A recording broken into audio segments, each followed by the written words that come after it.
소개받은 세안대학교의 이정기입니다. 강의한 사람 말도 벗어도 되나요? 예.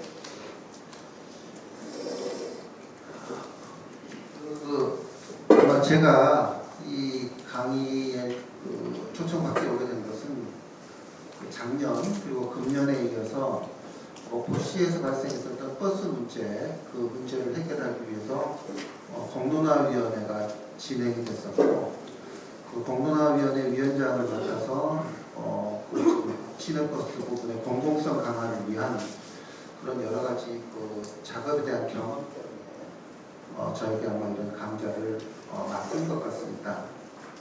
그래서 이 버스 문제에 대한 그 본질적인 부분부터 시작해서 몇 가지 부분들을 좀 말씀드리려고 합니다.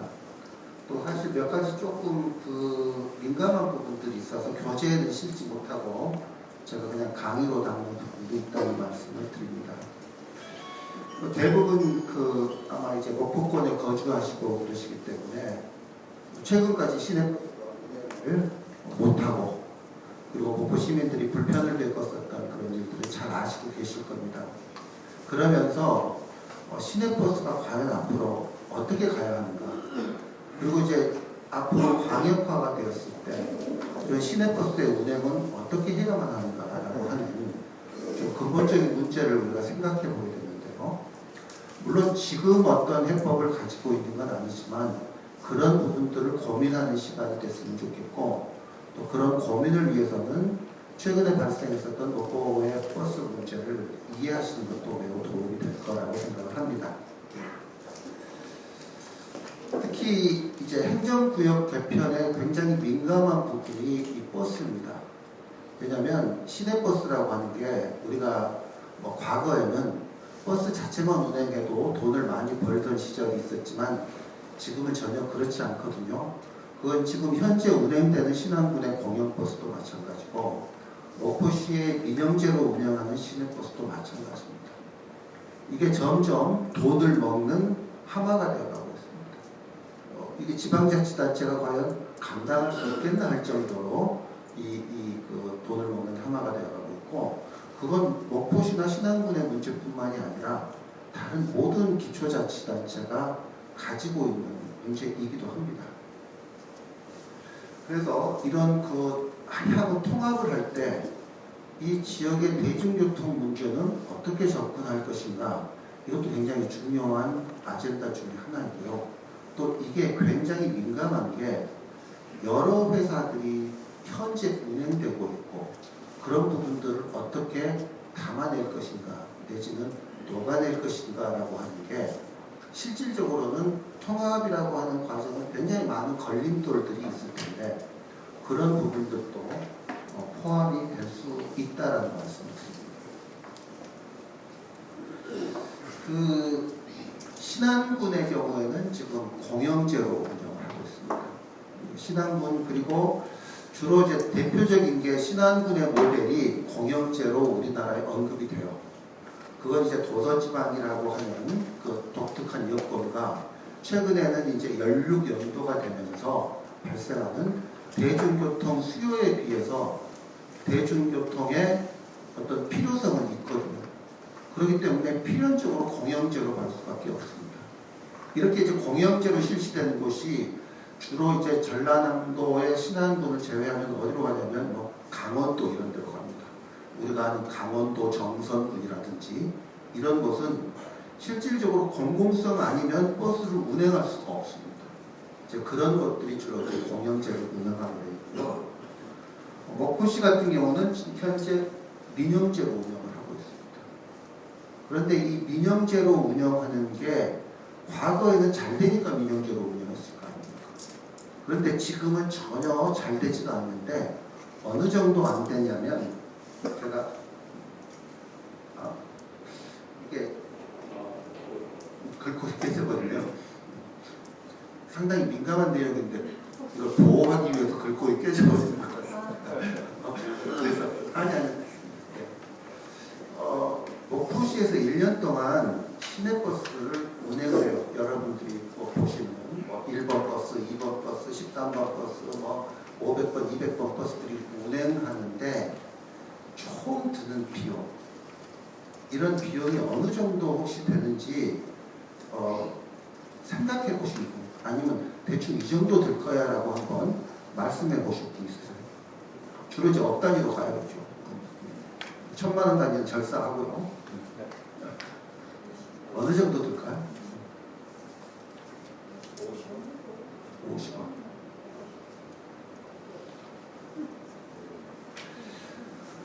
한 240억 정도. 그러니까 목포에서 운행하는 시내버스를 예를 들어서 여러분들이 요금 안 낸다고 가정하면요, 240, 50억 있으면 버스를 운행할 수 있어요. 그러면 요금을 받으면 얼마 정도 요금을 받느냐 하면 한 110억에서 120억 정도. 그게 여러분들이 내는 요금의 전부예요. 그러면 우리가 산술적인 계산만 하더라도 적자폭이 어느 정도 됩니까? 한 120, 30억이에요. 그러니까 120, 30억은 고스란히 공공의 몫이 되는 겁니다. 그래서 이런 부분이 이제 지금 신안군은 공영제를 최근에 해가지고 거기에 대한 지금 구체적인 자료는 나오지는 않았더라고요. 그냥 몇 년 동안 좀 누적을 해야지 알 수가 있는데, 뭐 여기보다는 이제 훨씬 더 규모가 적습니다.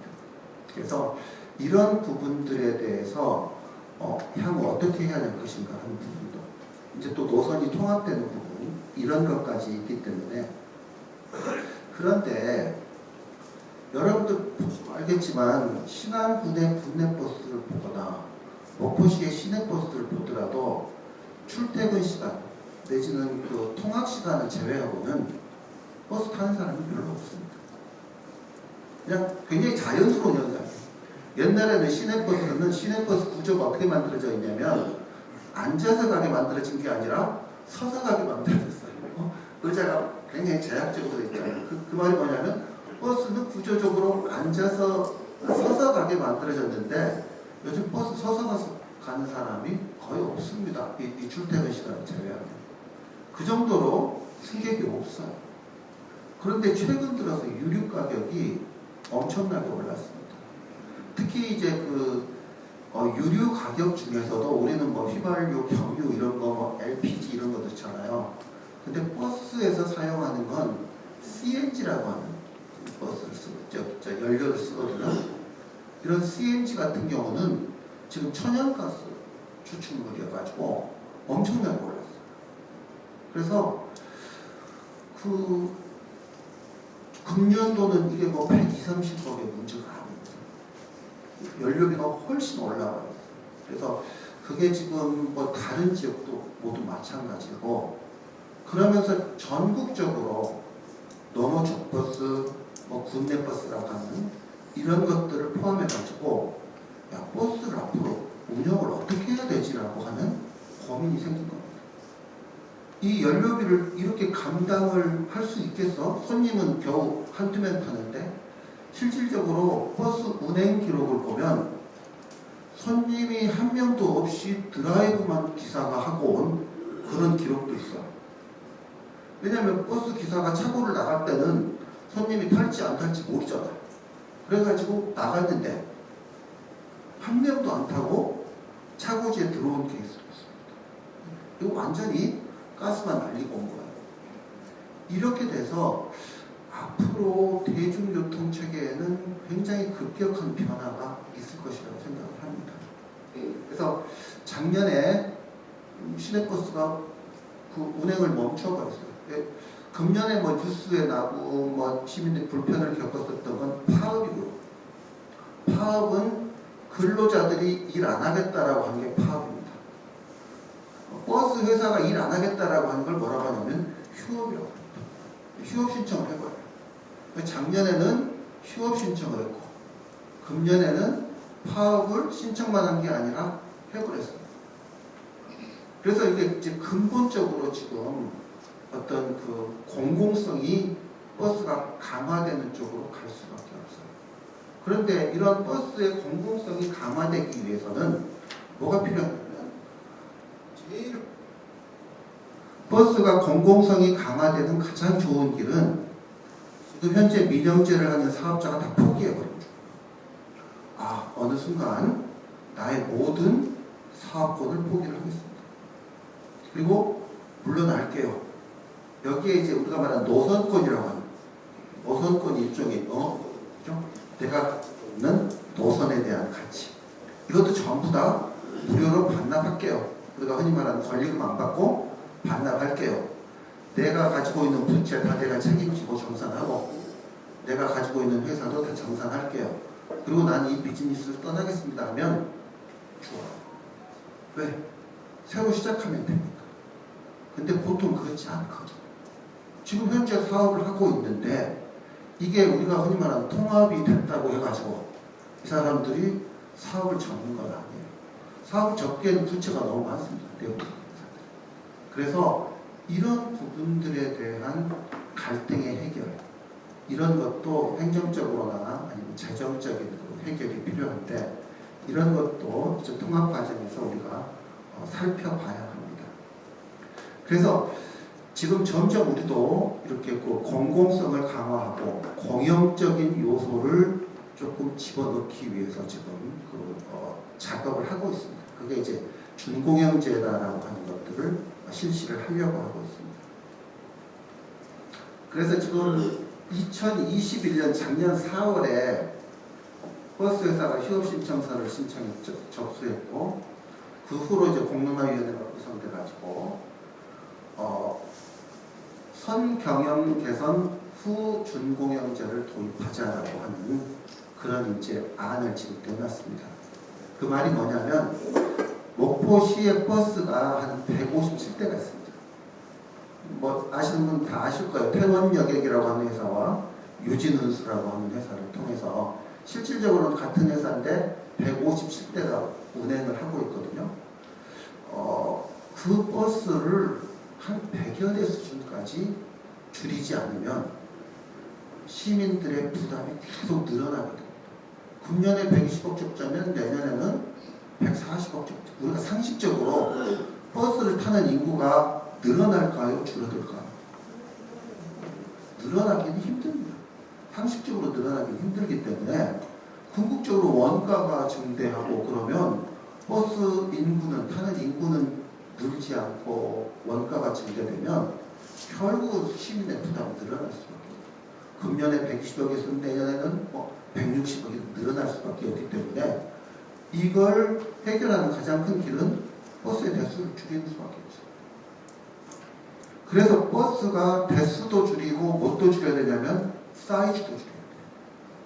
지금 저기 평균 인원이 한 10명 타는데 지금 45인승 버스를 태울 수는 없잖아요. 사이즈도 줄여야 돼요. 이렇게 점점 사이즈가 줄게 되면 어떤 문제가 발생하냐면 택시는 점점 사이즈가 커져요. 우리가 지금 뭐 밴이라든지 이런 것들을 그 장애인용 택시도 있지만 실질적으로는 관광용 택시 해가지고 이런 밴들도 지금 택시에 응용되고 있지 않습니까? 그럼 택시는 커지고 버스는 줄어들고 그렇게 되면 대중교통 사이에 큰 차이가 없어집니다. 버스와 택시가 큰 차이가 없어져요. 왜냐하면 이번에 이제 파업 기간에 우리가 저기 버스들을 몇 대 저희가 차출했어요. 그래가지고 버스 앞에다가 죄송합니다. 택시 앞에다 버스 번호를 달아버렸어요. 1번. 그리고 손님이 타면 1,000원만 내게 합니다. 그럼 나머지는 시가 보존을 해주는 방식이거든요. 근데 전체 시뮬레이션 해보면 이게 실질적인 버스 운행보다 싸게 먹힐 수가 있어요. 예를 들어서 1,000원씩 타가지고 1번 버스를 손님이 내릴 때까지 운행하게 되면 택시 기사는 4,000원 정도의 수입이 생길 겁니다. 그런데 시가 여기에 한 4,000원 정도만 더 주면 택시 기사는 8,000원을 벌지 않습니까? 8,000원은 괜찮아요. 한 번 운행으로. 뭐 거부할 이유가 없거든요. 그런데 이 한 번 운행 4명을 운행시키는데 시가 4,000원을 쓰잖아요. 실질적인 버스 이용보다 더 싸게 먹힙니다. 싸게 먹혀요. 그렇기 때문에 이런 이제 거대한 그 운행 시스템을 계속 운행을 해야 되는가에 대한 파업 동안에 새로운 구상이 생겨요. 이게 얼마나 불편한 제도였나. 이때까지는 우리 시내버스를 정말 꼭 필요한 것이라고 탔는데 막상 파업기간에 여러 가지 실험을 해보니까 그게 아니에요. 그래서 버스를 한 대를 운행하는데 쭉 원가를 살펴보니까 하루에 얼마가 드냐면 한 5, 60만 원 들어요. 기본적으로. 그런데 전세버스를 빌려왔더니 90만 원 정도. 그러면 어느 정도 차이가 나냐면 한 3, 40만 원 차이가 나잖아. 3, 40만 원 차이가 나는데 실질적으로 어차피 버스는 돈을 안 줘도 되고 운행을 안 하니까 그렇다면 90만 원을 주고 157대 운행하던 것을 한 100대만 운영을 하게 하면 원가가 거의 비싸죠. 그렇기 때문에 이런 대중교통 체계에 대한 대표적인 어떤 그 회의를 우리가 이번 기회를 통해서 느끼게 됩니다. 그래서 만약에 이제 이런 통합이 된다면 이런 대중교통에 대한 설계는 정말로 혁신적으로 굉장히 오랫동안 지역의 주민들이 편하게 살아갈 수 있다. 근데 우리는 이때까지 과거에 시내버스가 있기 때문에 쭉 썼는데 실질적으로 그게 굉장히 돈이 많이 들어가고 생각보다는 불편한 제도니까. 그래서 우리가 만약 모범적으로 이런 행정구역의 통합, 지역의 통합을 이루어낸다면 이런 부분에서도 우리가 새로운 혁신을 할 필요가 있을 것이다 라고 생각을 하게 됩니다.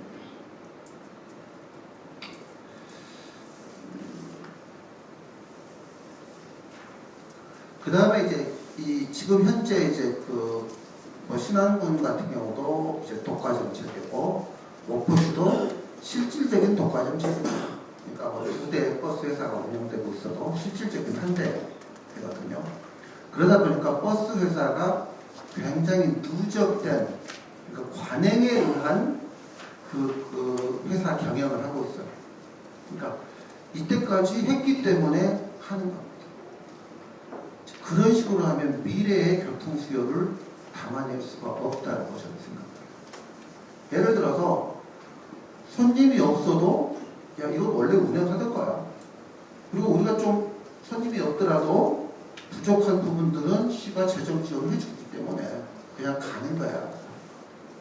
그러니까 민영제도 이렇게 관이 과도로 개입하게 되면 실질적으로 혁신이 안 된다라고 하는 것도 저희가 깨달았고, 그래서 이런 대중교통 체계에 과감한 메스를 갖다 대는 것, 들여대는 것들이 지금 필요한 시점이다.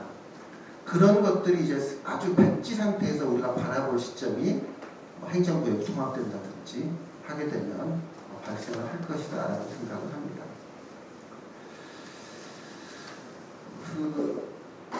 그런데 저희가 이 중국제를 시행을 하려고 하는데 또 이걸 반대하는 분들도 있어요. 아니야, 공영제로 가야 된다 라고 하는 부분들이 있어요. 근데 앞으로 이 이슈가 통합을 하게 되면 그냥 목포와 신안 내지는 목포 신안 구안을 통틀어서 전체 버스 운행 계통이 공영제가 하나 돼라고 하는 거예요. 그래서 그런 것들을 주장하시는 분들도 있습니다. 근데 저는 개인적으로 반대입니다. 공영제를 하면 좋죠.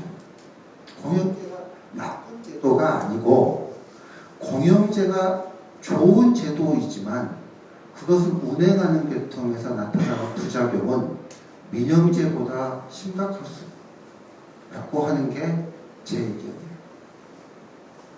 왜냐하면 지금 공영제를 하게 되면 아까 말씀드렸잖아요. 시내버스 회사가 사업주가 나 오늘부터 사업자입니다. 내 부채 내가 다 해결한다. 그리고 영업권 지금 노선권이라고 하는 1번에 대한 내 권리, 2번, 13번, 200번에 관한 내 권리 다 무상으로 시에 그대로 기속시킨다 라고 하면 그래도 할 수 있을지 몰라요. 전 그래도 하면 안 된다고 생각하는데요.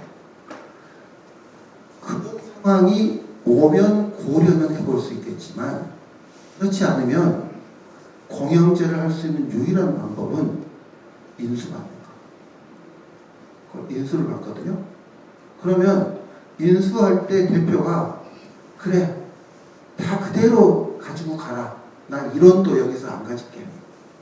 이렇게 하더라도 시가 부담해야 될 게 지금 현재 기준으로 300억도 훨씬 넘어요. 왜 그러냐면 우리가 보통 일반적인 이런 인수 방식에서 쓰는 게 뭐냐면 자산을 그대로 가지고 오고 부채도 함께 가지고 오는 방식을 씁니다. 자산부채 인수 방식이라고 하는 거예요. 일반적으로 뭐 기업의 인수라든지 합병이라든지 이럴 때 가장 많이 쓰는 겁니다. 그러니까 너 1원도 가져가지 마. 너가 가지고 있는 회사의 자본은 모두 소각시킬 거야. 그 대신 너가 가지고 있는 자산을 내가 인수하는 대신 그 자산에 딸린 부채도 내가 같이 인수해 줄게. 이런 방식이에요. 뭐 우리가 과거 지금 현재 잘 되고 있는 현대사모중공업 같은 경우에 옛날에 그 한라중공업이었습니다. 그때 인수할 때 똑같은 조건이에요. 자산 그대로 인수하고 너희 부채만 내가 인수할게. 이런 방식이 어려운 회사를 인수하는 일반적인 방식인데도 실질적으로는 그 안에 엄청나게 숨은 부채들이 있어요. 그래서 부채가 이게 부채라고 해서 갚아줬는데 알고 보면 그 부채가 주인한테 가버려요. 부채들도 있고요. 그래서 실질적으로는 비용 부담 때문에 하지도 못합니다. 그럼 이렇게 몇백억이라고 하는 돈을 주고 인수를 했다고 가정을 하자. 그 다음부터 뭘 만들어야 되냐면 차고지 만들어야 돼요. 차고지 만들어야 돼요. 그 다음에 정비소 만들어야 돼요. 또 우리가 가스를 충전할 수 있는 충전소 만들어야 돼요. 이런 충전소, 정비소, 차고지 만들기 전에 그 전에 해야 될 일이 있습니다. 회사를 만들어야 돼요. 그걸 뭐라고 하냐면 우리가 공사라고 그러죠. 그죠? 이 지방자치단체나 정부 기구가 어떤 사업을 운영하기 위해서 만드는 또 하나의 회사. 그걸 공사라고 그래요. 공사를 만들면 누구를 임명해야 됩니까? 사장을 임명해야 돼요. 사장 임명해야 돼요. 그러면 그 사장은 누가 올까요? 시장하고 시장이 임명한 사람이 사장에 와요. 안 그랬으면 좋겠지만 선거에서 가장 자기 많이 도와준 사람이 사장으로 올 확률이 매우 높아요. 그렇잖아요. 그 다음에 선거가 또 끝나면 새로운 시장 군수가 나타나면 또 새로운 사장이 올 거예요. 지금 뭐 우리 정부에서 일어나는 게 똑같은 거예요. 응? 그러면 지금 기존의 민영재 사장 밉다고 공영재 사장 도입하는 것은 그건 선인가? 그래서 그것도 실질적인 운행 과정에서는 굉장히 큰 문제점들이 발생하게 됩니다. 이런 게 전부 다 하나의 독소 조항으로서 계속 남아있게 되는 것입니다. 그런데 이런 하나의 제도, 버스 운행 계통 같은 것들은 준비하는데 최소 5년이 걸려요. 최소. 그래서 지금부터 이러한 청사진들이 있어야 한다. 없으면 안 된다라고 하는 차원에서 말씀을 드리는 겁니다. 대부분의 이 자치단체장들이나 이런 사람들이 버스 대수를 늘리는 이유가 있어요. 왜냐하면 시민들이, 주민들이 원하는 게 그러면 10분 기다려도 안 와요. 그러면 버스 배차를 어떻게 5분으로 해주면 조금 만족해요. 그러겠죠. 그러면 버스의 수는 더 늘어날 거죠. 그러니까 대중교통은 그런데 어떤 설문조사를 하냐면 보통 뭐 이런 시의 그 요청을 받고 선거 때 하는 조사 보면 시내버스 이용이 편리하십니까? 하면 편리하다고 답변하는 사람이 없어요. 이거 물어보나 마나 한 소리예요. 이게 어떻게 시내버스가 택시보다 편하겠습니까? 그죠? 그래서 과거 제가 학교에 있잖아요. 학생들한테 설문조사 하거든요. 급식이 맛이 있습니까? 하면 맛있다고 대답한 사람 거의 없어요. 그건 전 세계 어느 대학에 가도 마찬가지예요. 그냥 하나만 한 소리를 물어보는 거예요. 버스 자주 옵니까? 대한민국 어느 자치단체에서 해도 자주 안 온다고 해요. 왜? 승객이 자주 온다는 기준은 내가 승강장에 도착하자마자 버스가 오면 그게 자주 오는 거예요. 그런 것들은 시내버스나 이런 우리가 버스를 운행에 있어서 평가 요소가 아닙니다. 그럴 수가 없어요. 그렇게 자주 오려면 택시를 대절해 주는 게 훨씬 싸요. 실질적으로 우리가 뭐 100원 택시를 운행하는 농어촌 도시 있잖아요. 그런 도시는 얼마나 돈을 쓸까라고 하는데 실질적으로 나중에 정산해 보잖아요. 차이가 거의 없어요. 무슨 얘기냐면 버스 한 대가 서너 명 태우고 긴 길을 가는 것보다는 차라리 필요할 때 한 달에 몇 회로 한정해가지고 버스 택시 타게 해주는 게 더 싸게 먹힙니다. 목포시 경우도 우리가 시뮬레이션 해보면 목포시에도 몇 개 노선 있어요. 뭐 분산동이라고 하든가 뭐 그쪽에 가는 이 버스 노선들이 있거든요. 그런데 타는 사람은 어디까지 큰 길까지 택시비 주는 게 콜택시 불러서 필요할 때 하게 하는 게 훨씬 싸게 먹힙니다. 그래서 이런 부분들에 대한 설문조사는 크게 의미가 없고 효율적인 시민의 서비스도 수요도 만족하면서 공공성도 강화하면서 돈은 아낄 수 있는 시스템을 만들어야 돼요. 그렇지 않으면 이게 돈 먹는 하마가 되고 우리는 CNG라고 하는 중요한 연료를 계속 태웁니다. 계속 태웁니다. 그래서 이런 부분들은 이제 우리가 앞으로 통합된 지역에 대중교통을 설계를 할 때 어떤 방식으로 설계를 해야 되는가, 그게 왜 중요한가, 이 시점에서 왜 미리 준비해야 되는가, 이런 것들을 제가 생각할 때 기존의 회사와 이런 것들을 다 정리하고 그 다음에 새로운 것들을 만드는데 계획만 세우는데도, 그러니까 계획을 세워서 실행하는 데는 한 10여 년 정도가 걸릴 거라고 저는 생각을 합니다. 그래서 우리가 지금 현재 새로운 시스템을 여러분들이 만들 수는 없겠지만 최소한 문제의식은 가지고 있어야 되죠. 문제의식을 가지고 이 사안을 봐야지 우리가 대비할 수 있다라고 하는 차원에서 말씀을 드리는 거고요. 한 5분 정도 쉬었다가 이 다음은 그러면 통합이 된다면 미래의 우리의 그걸 모빌리티라고 하는데 지역의 운송수단은 어떠한 방향으로 가는 게 가장 이상적일까, 이런 부분들을 중심으로 말씀드리겠습니다. 두 번째 강의를 시작하겠습니다. 그 중간에 아주 멋진 음악도 들려주시고 여러모로 파격적이네요.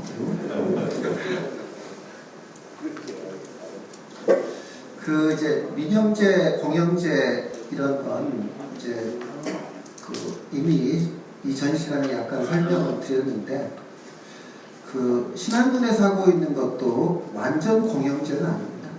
완전 공영제는 아니고요. 완전 공영제라고 하면 공영제를 할 수 있는 회사가 있어야 되는데 그건 아니고 버스를 회사에서 사가지고 직접 그 기사를 통해서 운영하는 이제 이런 방식이다라고 하는 말씀을 드립니다.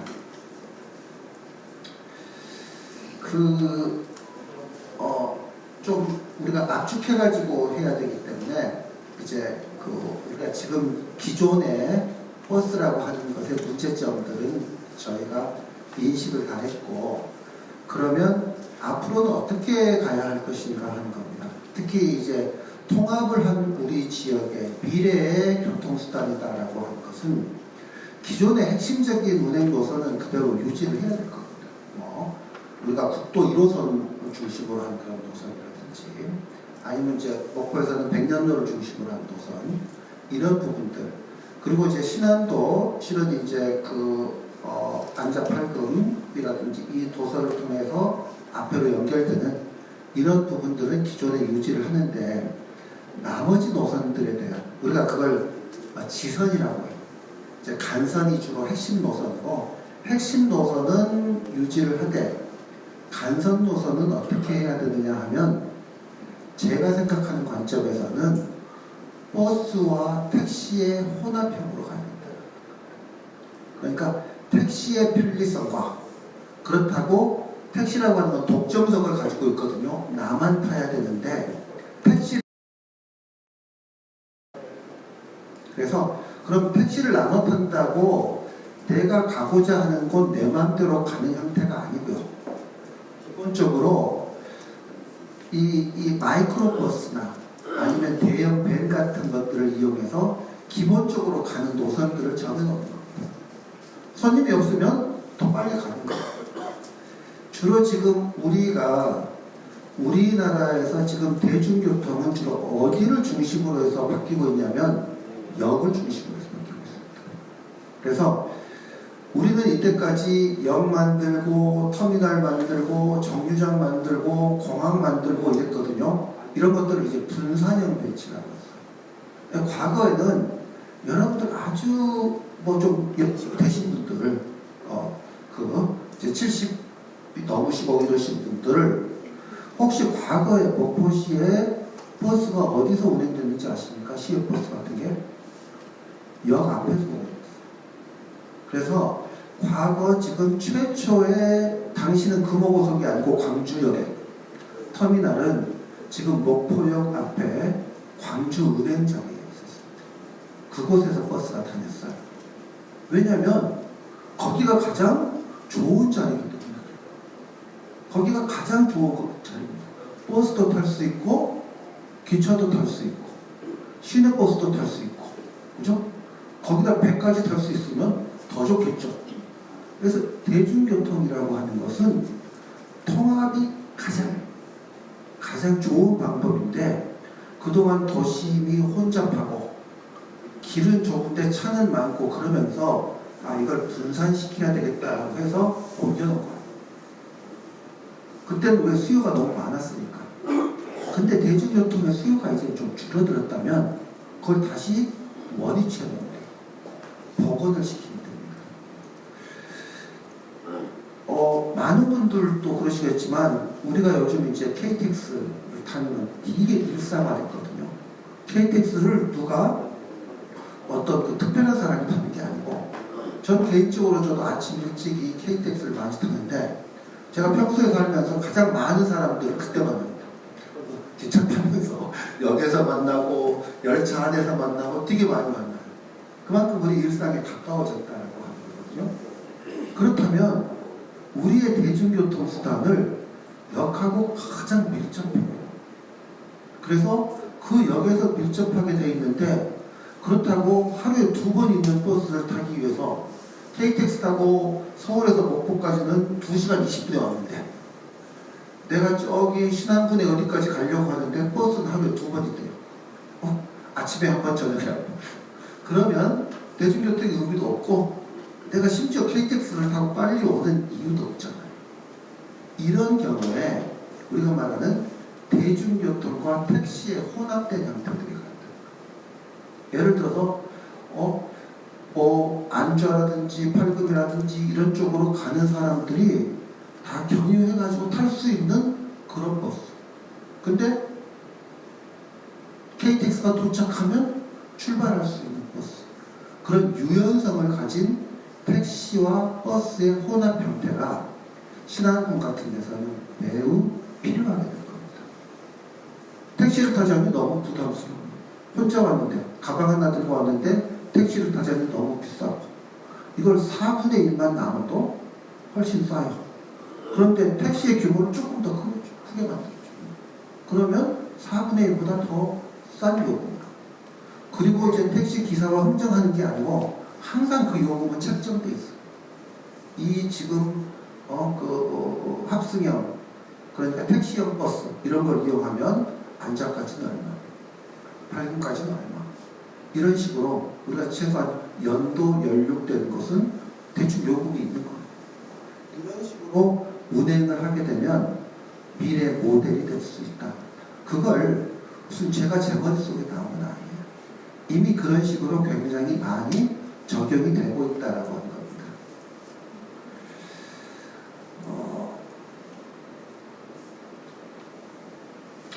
이런 겁니다.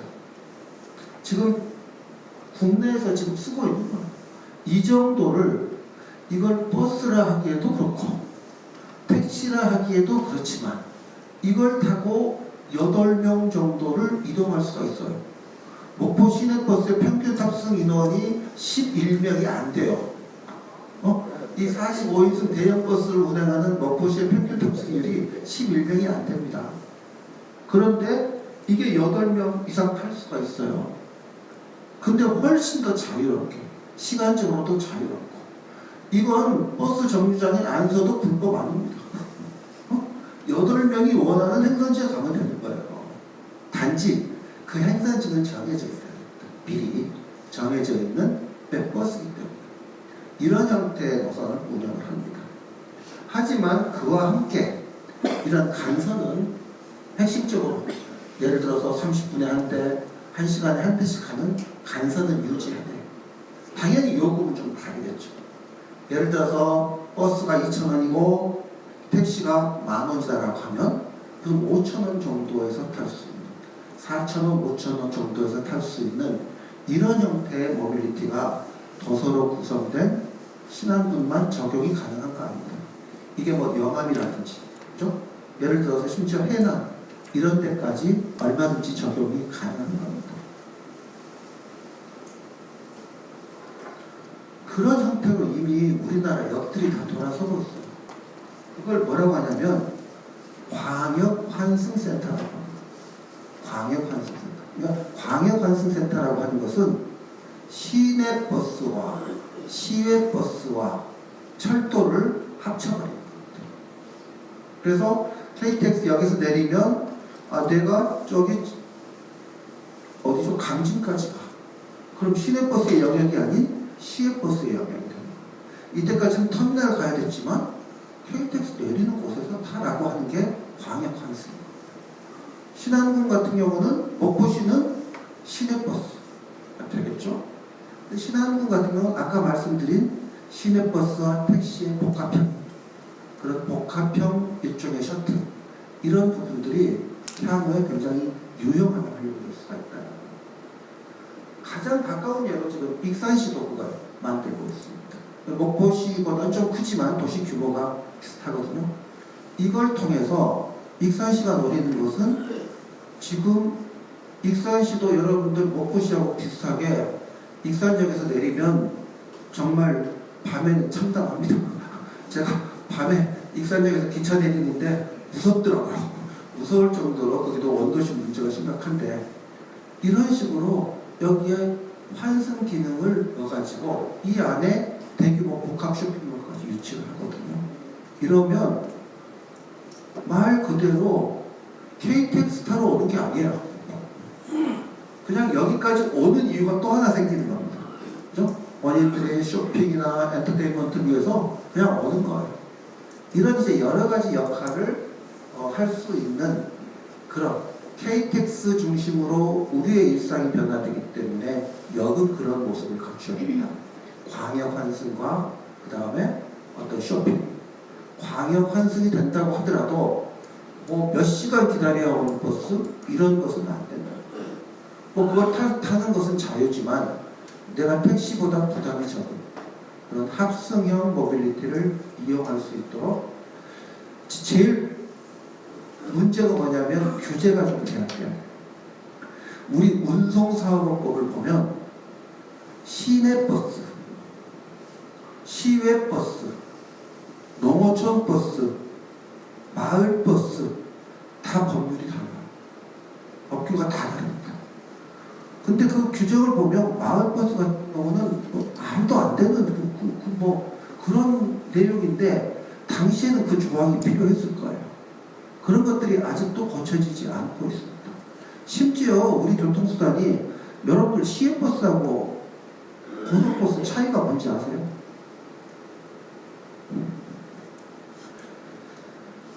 거기에 대한 강의를 들으시려면 한 2시간 이상 걸릴 겁니다. 시외버스와 시내버스를 구분하는데. 왜냐하면 그게 중간에 수십 번 바뀌어요. 무슨 얘기냐면 처음에 나온 게 중간에 한 번이라도 서면 시외버스다. 안 서면 고속버스다가 첫 번째 기준인데 안 서는 시외버스가 생긴 거예요. 그럼 이제 이걸 어떻게 구분할 것이냐 라고 하는 부분. 그래서 고속도로를 가는 구간이 전체의 80 몇 프로가 됐을 때 고속버스, 이렇게 말도 안 되는 게 계속 이어져가지고 아직도 해결 안 되고 있어요. 그 다음에 부가세를 낸다, 부가세 사업자는 아니다, 뭐 기타 등등 해가지고 이런 게 시외버스, 시내버스, 농어촌버스, 마을버스 뭐 다 다르게 되거든요. 그런데 이런 걸 하려면 또 법 개정이 그래서 이런 그 교통수단에 대한 규제 개혁이 지금 이제 계속 되고 있어요. 그래서 이런 부분들은 향후 큰 문제는 없을 거다라고 보여지고요. 특히 이제 농어촌 서비스 같은 경우는 그러니까 신안이나 이런 데 정말 외딴 마을 이런 부분들은 마을 상공회, 이게 일본의 케이스입니다. 이 마을 상공회라고 해가지고 100엔 노선, 300엔 노선, 우리식으로 말하면 1000원 노선과 3000원 노선으로 해가지고 실질적으로 마을 단위로 버스를 운영을 해거든요. 그러니까 신안 같은 경우도 군이 재정 지원을 좀 해주면 훨씬 이런 부분들이 가능해질 것이라고 봅니다. 그래서 이 전부 다 마을 사람들이 등록을 한 후에 지금 일종의 이장님이 이 마을 교통센터의 핵심이 되는 거예요. 그래서 이장님이 예를 들어서 배차도 하고, 야 어디 가 지금, 응? 어디에서 어디까지, 야 중간에 가만히 타실 분 또 있다, 이런 식으로 해가지고 일단은 커뮤니티 셔틀이라고 하는데 이런 부분들도 운영을 하는데 한 300원에서 100원, 그러니까 우리도 1000원에서 3000원 정도 요금을 책정한 후에 나머지 부분들은 이제 재정 지원하는 방식으로 운행이 되고 있는 그런 사례들이 있습니다. 주로 어디를, 예를 들어서 어디냐면 뭐 지금 읍소재지, 그러니까 군청이나 읍사무소가 있는 곳과 그 다음에 마을을 주로 잇는 그런 형태 실질적으로 운영하고 있습니다. 제가 생각할 때는 뭐 8인승, 12인승 이런 것들이 아마 운행이 될 거라고 생각하고 있습니다. 이렇게 생각해요. 근데 우리와 비슷하게 이 일본의 농어촌에서 이 버스 이용한 사람이 50%가 병원 간 사람이에요. 우리도 실은 시골에서 이 버스 타시는 분들의 대부분이 이 병원 가시는 분들. 그래서 여러분들 그 시내버스 잘 안 타보셨을 거예요. 타보시면 의외로 병원 홍보물이 많습니다. 버스표에 되게 많아요. 어디 의원 이렇게 있거든요. 실질적으로 목포 시내에서 지금 버스가 파업을 했잖아요. 그래서 여러 가지 비공식 조사를 해봤더니 제일 타격을 입은 업종이 의원이라고 해요. 어르신들이 이 버스를 타고 뭐 약도 타러 가시고 물리치료도 받으러 가시고 이러시는데 그분들이 이용을 못합니다. 이게 우리 이제 고령화 사회로 같이 가는 일본도 비슷한 겁니다. 그래서 마을 단위로, 그러니까 지금 제가 말씀드리는 것은 과거에 경직된 시외버스, 무지하게 큰 거, 45인승 이런 식의 관점에서 벗어나서 이제는 교통수단을 굉장히 다양하게 구상을 할 수 있는 그런 시대가 돌아왔고, 이런 부분들이 어느 시점에 좀 계기가 되는 시점인데, 특히 우리 같은 경우는 그 통합이 되지 못하다 보니까 실질적으로 버스 운행 체계도 되게 엉망이에요. 무슨 얘기냐면 목포 시내버스가 영암도 가요. 500번 버스 같은 게 북천까지 가죠. 200번 버스, 800번 버스 이런 게 무안까지 가죠. 그런데 무안에서 영암에서 오는 버스는 목포 시내 들어오다가 탁 막혀버려요. 터미널까지 가야 돼요.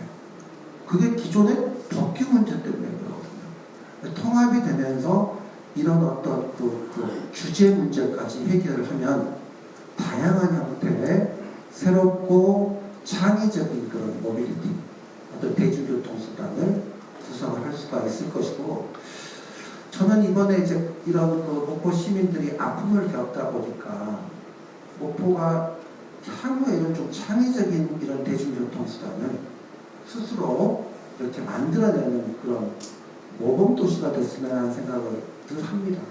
그런 방안들은 되게 많거든요. 이게 장점이 뭐냐면 이런 그 마을형 커뮤니티 버스 이런 것들을 활성화시키면, 예를 들어서 조금 자본이 약간 있는 사람, 버스에서 차리려면 뭐 엄청난 자본 가야 되잖아요. 그게 아니에요. 우리가 흔히 말하는 뭐 학원버스 한 4대 정도만 가지고 있는 사람도 얼마든지 이 시장에 진입을 할 수가 있어요.